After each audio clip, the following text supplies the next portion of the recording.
بسم اللہ الرحمن الرحیم۔ شروع کرتا ہوں اللہ کے پاک نام سے جو بہت بڑا مہربان نہایت رحم والا ہے۔ دوستو، بہنوں، بھائیوں، بزرگوں، السلام علیکم۔ تاریخ اسلام کی 88 نمبر قسط میں ہم آپ کو خوش آمدید کہتے ہیں، اور اس میں ہم حصہ دوم پیش کر رہے ہیں جو کل ہم شروع کیا تھا، عثمانی مملکت، عثمانی دور ایک نظر میں۔ تو دوستو، مہاجرین اور انصار اور قریشیوں کا اقتدار بھی نو مسلم بہادروں کی کثرت کے سبب ہلکا پڑنے لگا تھا۔ ان کے دور میں مدینہ منورہ میں بھی بااثر اور طاقتور لوگوں کی ایک یک جمعیت کمزور ہو کر تقریباً معدوم ہو چکی تھی، لہذا بنو امیہ نے ان تمام باتوں سے فائدہ اٹھانے میں کمی نہیں کی۔ حضرت عثمان غنی رضی اللہ تعالیٰ کی نرم مزاجی تھے، تو انہوں نے یہ فائدہ اٹھایا کہ مروان بن الحکم کہ ان کا میر منشی ہونے کی حالت میں بنو امیہ کا ایسا حامی اور طرفدار بنا دیا کہ انہوں نے جا اور بے جا ہمت وقت بہر طور پر بنو امیہ کا فائدہ پہنچانے لگے، آگے بڑھانے، طاقتور بنانے میں مطلق کوتاہی ہی نہیں کی۔ جب ملکوں اور صوبوں کے گورنر زیادہ تر بنو امیہ کو مل گئی اور تمام ممالک اسلامیہ میں ہر جگہ بنو امیہ میں حاکم اور صاحب اقتدار نظر آنے لگے، تو انہوں نے اپنے اقتدار اور رفتہ کے واپس لینے، یعنی بنو ہاشم کے مقابلے میں اپنا مرتبہ بلند قائم کرنے کی کوشش کی۔ اس کا لازمی نتیجہ یہ تھا کہ بنو ہاشم اور دوسرے قبائل کو بھی بنو امیہ کی ان کوششوں کا احساس ہوا۔ یہ کہنا کہ خود حضرت عثمان غنی بنو امیہ کے ایسی کوششوں کے متحرک اور خوشمند تھے، سراسر بہتان ہے، کیونکہ ان کے اندر کسی سازش، کسی پالیسی، کسی منافقت کا نام و نشان تک باقی نہیں تھا۔ ان کے نرم مزاجی، درگزر رستہ داروں کے ساتھ نیک سلوک سے پیش آنے کی دونوں صفتیں نے مل کر بنو امیہ کو موقع دیا کہ وہ اپنے قومی اور خاندانی اقتدار کے قائم کرنے کی تدبیروں میں مصروف ہوں، اور اس طرح عہد و جاہلیت کے فراموش شدہ عقابتیں پھر تازہ ہو جائیں۔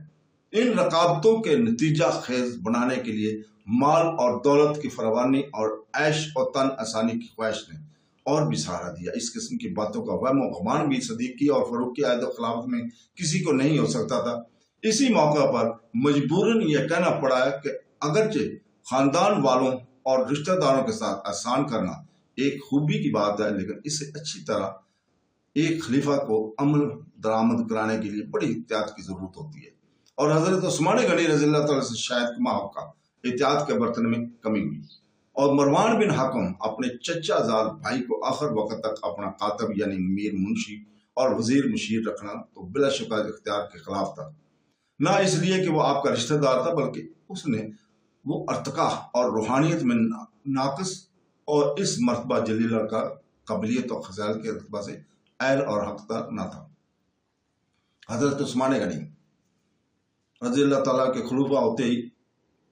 ایرانی صوبوں میں جگہ جگہ بغاوتیں ہیں، مگر اسلامی فوجوں نے باغیوں کی ہر جگہ شمال کی اور تمام بغاوت زدہ علاقوں میں پھر امن اور ایمان اسلامی حکومت قائم کر دی۔ ان بغاوتوں کے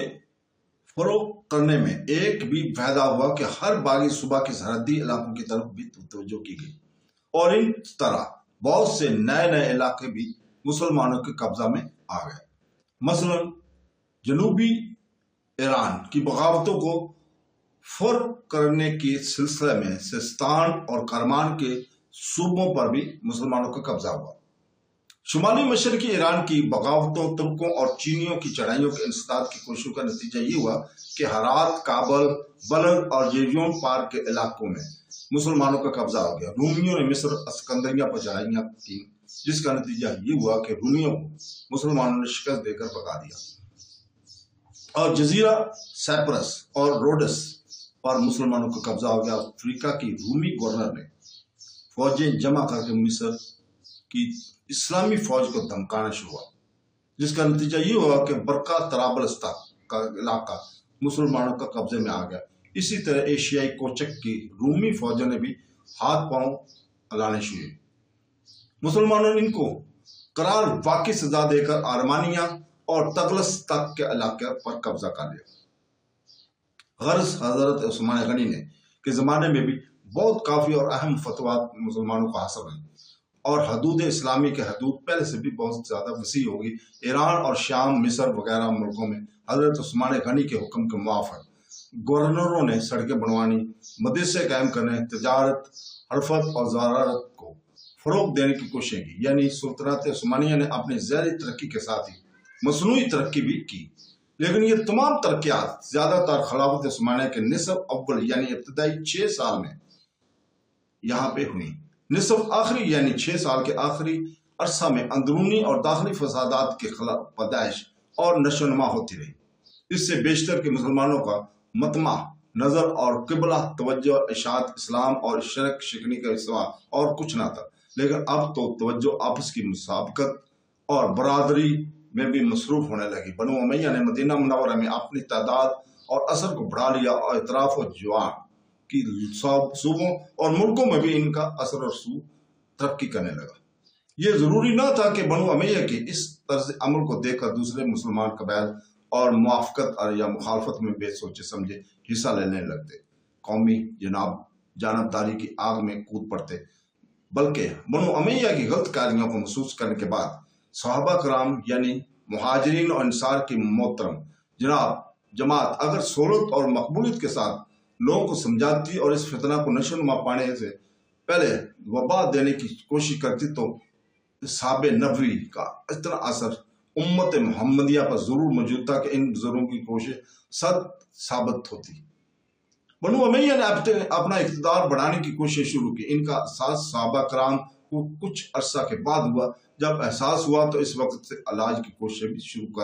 ہو کر کامیاب ہو سکتی تھی، لیکن بدقسمتی اور سو اتفاق سے امت مسلمہ کو ایک سخت شدت انتباہ میں مبتلا ہونا پڑا۔ یعنی عین اسی زمانے میں نہایت چلاک و عقل مند اور صاحب عزم یہودی عبداللہ بن سبا اسلام کی تخریب مخالفت کے لیے آمادہ و مستعد ہو گیا۔ حضرت صلی اللہ علیہ وسلم کے عہد مبارک میں بھی منافقوں کی ہاتھوں مسلمانوں کو بارہا ابتلا میں مبتلا ہونا پڑا، اور اب عہد عثمانی میں بھی ایک منافق یہودی مسلمانوں کی رسانی کا باعث ہوا۔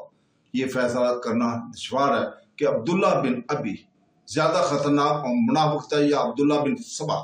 بڑا منافق تھا، لیکن یہ ضرور کہا جا سکتا ہے کہ عبداللہ بن ابی کو اپنے شرارت امیز منصوبے میں کامیابی کم نظر آئی اور نامرادی اور ناکامی بیشتر اس حصے میں آئی، لیکن عبداللہ بن سبا